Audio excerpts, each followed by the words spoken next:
Right. So the question is there a scheme that mixes the node, like the value of the function at the nodes and the value of the integrals? I think there is.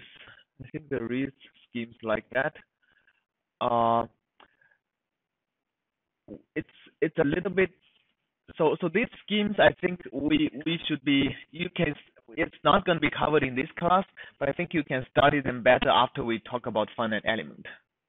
So during finite element, we are going to study a kind of approximation that that is basically projection of the solution onto modes. And this mode, if you project the solution into a constant, into a piecewise constant, that will give you the volume averages. If you project the solution into delta functions, for example, you would get the nodal values at the position of the delta function. So basically, you can mix all kinds of modes where you project your solution on to get different type of schemes. And I believe you can pretty much derive what you were talking about using kind of a finite element framework. Right. I don't know how I don't know what like stability properties and things like that the scheme would be. But I think you can do it. It'll be interesting to do a derivation and figure out if that's a good scheme.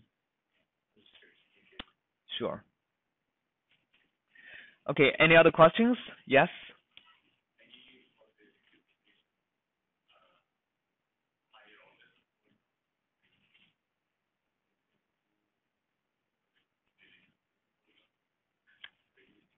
Higher order polygon? Yeah. Right. So I think you are talking about finite element method. You can project the solution onto piecewise constants and also higher order polynomials. That's right. And that's actually a more commonly used method than projecting them onto like delta functions. Yes.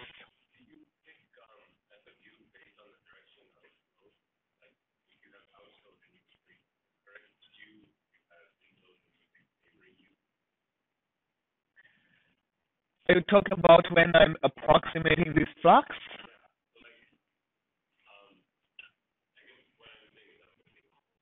Yes. Yes. Right. So if you do what you're saying, it is going to be exactly upwinding. And upwinding works for most of the cases. And but it can give you entropy violating solution in some special cases. So if you have a scalar conservation law, using the Goodenough scheme is a better option than using upwinding.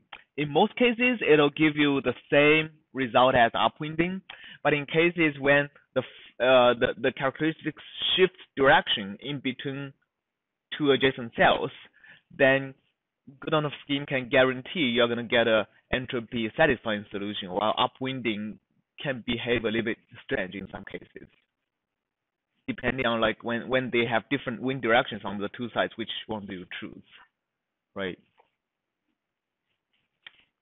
So using Goodenough scheme is a good option for this case. Okay, any other questions on 2D?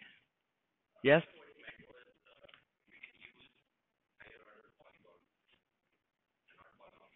Mm-hmm.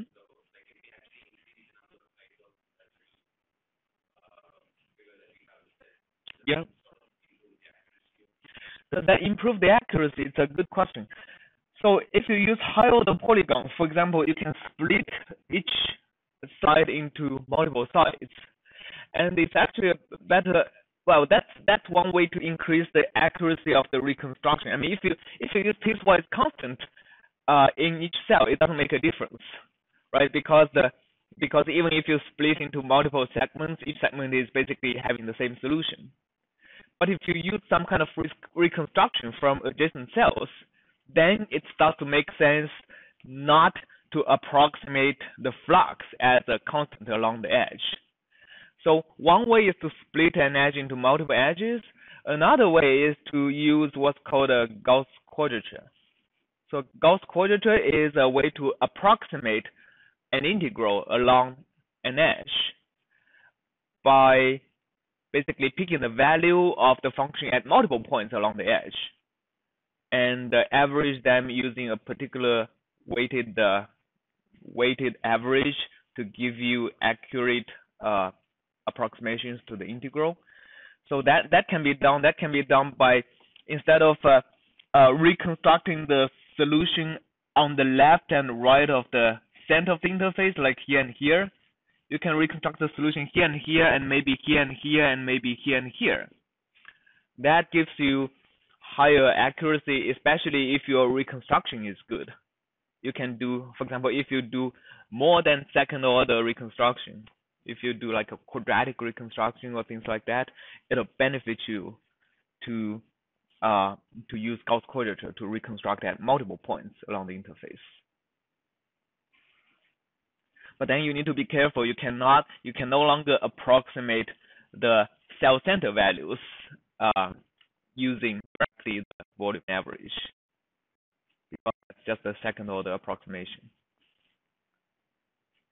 You have to do a lot of Taylor series to figure out. Any other questions?